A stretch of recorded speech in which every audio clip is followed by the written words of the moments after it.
Let us together pray the ninth novena to St Ignatius of Loyola, and our theme shall be Caring for the Company of Jesus.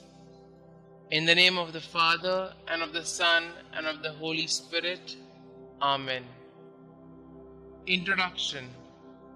Along with two of his companions, Peter Faber and James Linus, St Ignatius decided to go to Rome and place themselves at the disposal of the Pope. It was a few miles outside of the city that Ignatius had the second most significant of his mystical experiences. At the chapel at La Storta, where they had stopped to pray, Ignatius felt God the Father telling him that he will be favorable to him in Rome, and that he would place him with his son. From this moment, the journey to Jerusalem ceased to be the focus of Ignatius's ideals. The offer of themselves to the Pope became his all-encompassing ideal. During this novena, we pray for the grace that we humbly join St. Ignatius in begging for the grace to be placed with the Son under the banner of the cross. Opening prayer. O Lord, in your providence, you guided St. Ignatius to found the Society of Jesus. Bring to fulfillment the work you began in Ignatius and in so many of his sons in the Society. As we celebrate the Ignatian Jubilee year, bestow on us the same spirit as that of Ignatius and the first companions. Grant that we be ever zealous to radiate your love despite the evil that surrounds us. We make this prayer through Christ our Lord. Amen. We shall now listen to a scripture passage from John chapter 21, verses 15 to 19. When they had finished breakfast, Jesus said to Simon Peter, "Simon, son of John, do you love me more than these?" He said to him, "Yes, Lord, you know that I love you." Jesus said to him, "Feed my lambs." A second time he said to him, "Simon, son of John, do you love me?" He said to him, "Yes, Lord, you know that I love you." Jesus said to him, "Tend my sheep." Jesus said to him the third time, "Simon, son of John, do you love me?" Peter felt hurt because he had said to him the third time, "Do you love me?" And he said to him, "Lord, you know everything. You know that I love you." Jesus said to him, "Feed my sheep. Very truly I tell you, when you were younger, you used to fasten your own belt and go wherever you wished. But when you grow old, you will stretch out your hands, and someone else will fasten a belt around you and take you where you do not wish to go." He said this to indicate the kind of death by which he would glorify God. After this, he said to him, "Follow me."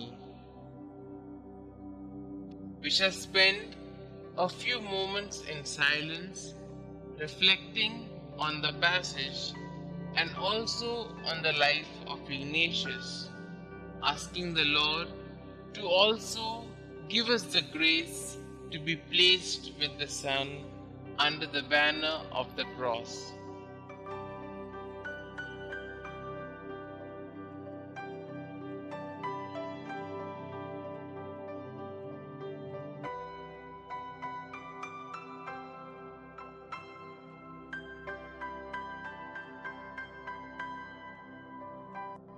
At their last halt before Rome, Inigo stepped into the tiny half-ruined chapel at La Storta.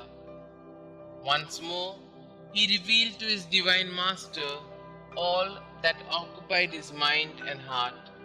Then, all of a sudden, it was Manresa again. A mystical illumination penetrated into the very depths of his being, an illusion which he would never again forget, and he felt impelled to describe it to his companions who were waiting by the roadside.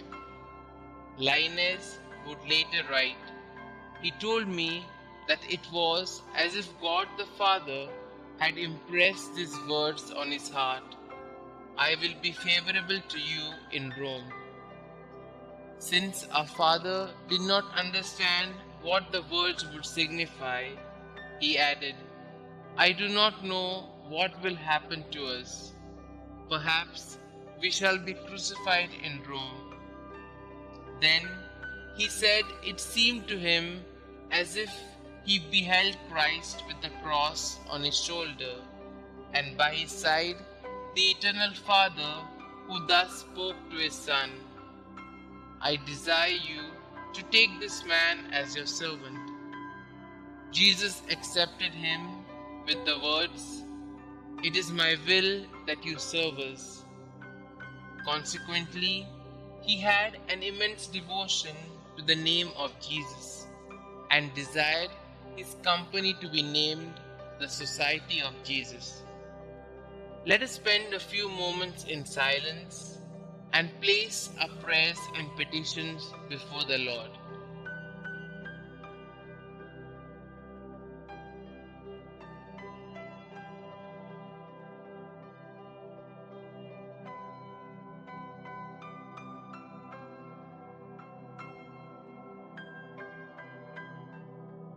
Our response shall be, "Lord, hear our prayer."